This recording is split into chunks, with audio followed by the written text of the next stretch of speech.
Guess what, ladies and gentlemen? The country known as the UK, the same country, I'll have you know, that gave us freedom of speech, is now responsible for, get this, blasphemy laws, the very first ever record of blasphemy laws in the Western world. You know why?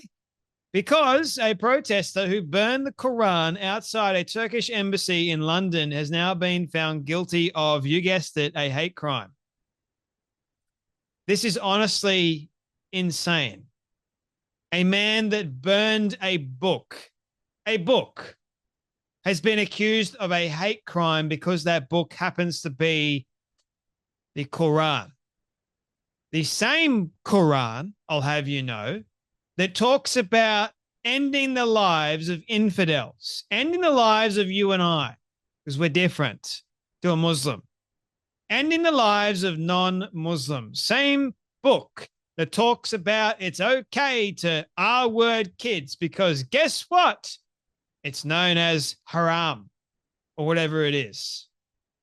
You're allowed to marry 9-year-olds, apparently, according to this book that was burned. The same book, I'll have you know, that tells you that you should lie.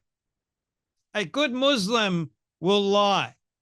The same Quran that worships the false god known as Allah, Allah being the devil.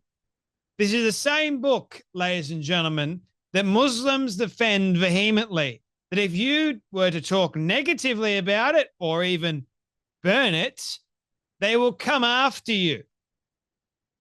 How dare you burn our holy book? And for whatever reason, the UK has found a man guilty on religiously aggravated public order offense, meaning he committed some form of hate crime.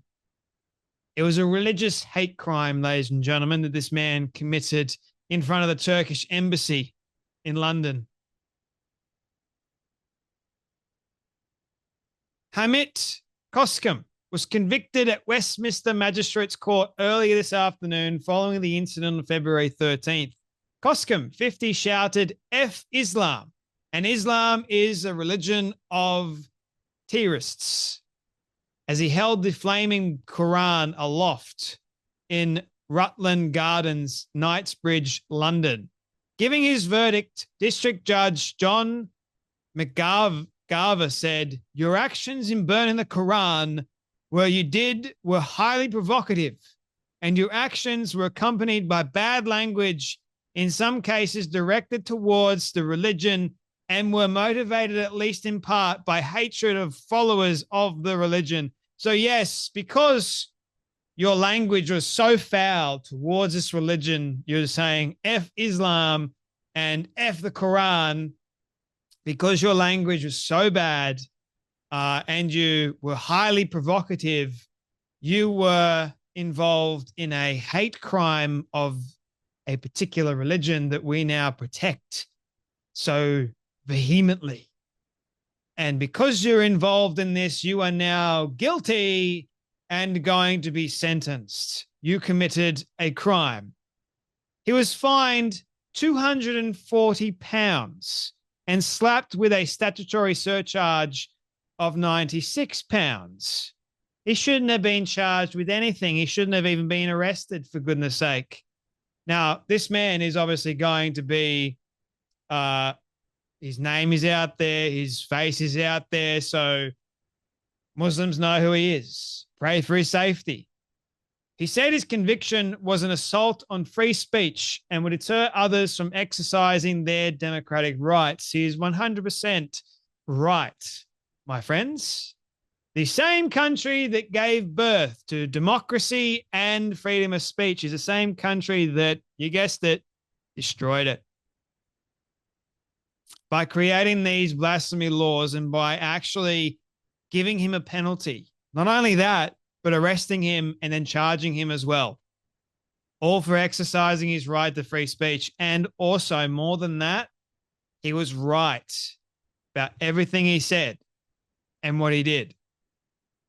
Imagine if a Muslim had burned a Bible. Do you see the Muslim getting arrested and charged £240? No. If the roles were reversed, I guarantee you, police wouldn't have even cared. Go for it. Same incident here in Sydney, Australia, whereby a man was holding up a sign, Mike with a mic, near the Opera House. Held up a sign saying Jesus is the way, the truth, and the life. Police came and basically tried to force him to move on. Utterly ridiculous, isn't it? But what are they going to do? Charge him with a hate crime too for holding up a sign? The Free Speech Union and the National Secular Society will pay his legal fees. A video of the incident went viral after Koskem was attacked, and the 50-year-old later claimed that two Iraqi men broke into his home in Derby and threatened him with an ashtray and a knife. Can you imagine Christians turning up to a Muslim's house with a knife and an ashtray, breaking and entering? Oh, nothing happened to those two Muslims that are the Iraqi men that broke into this man's house. No, nothing happened to them. Can you imagine if Christians did it? The father of three came to the UK from Turkey 2.5 years ago to flee persecution and has since been seeking asylum. The atheist has spent nearly 10 years in jail for his membership of a Kurdish political party, which Turkish authorities named as a terrorist front. Koskem said he became alarmed at what he claimed as the Islamification of Turkey and is convinced that the Quran encourages terrorism after studying the Quran for 25 years. Koskem claimed on February 13th, I went to London. I took the bus at 2 p.m. in front of the Turkish consulate. That's because Turkey has been made a base for extremism, and that is why I burned the Quran. A man came out of the nearby neighborhood building and told Koskem, you're an effing idiot, adding, I'm going to effing kill you now. Koskem stated, I don't speak English, but I could tell the guy was threatening me. After a minute, he came back. I was scared, but that doesn't mean I am a coward. Then the delivery rider stamped on my hand and threw his bicycle on me before cycling off. Tommy Robinson goes, today the UK has fallen further. The justice system has now begun convicting people for blasphemy, for burning the Quran. Islam teaches the ending, unaliving of you, yet you can't oppose that now in Britain.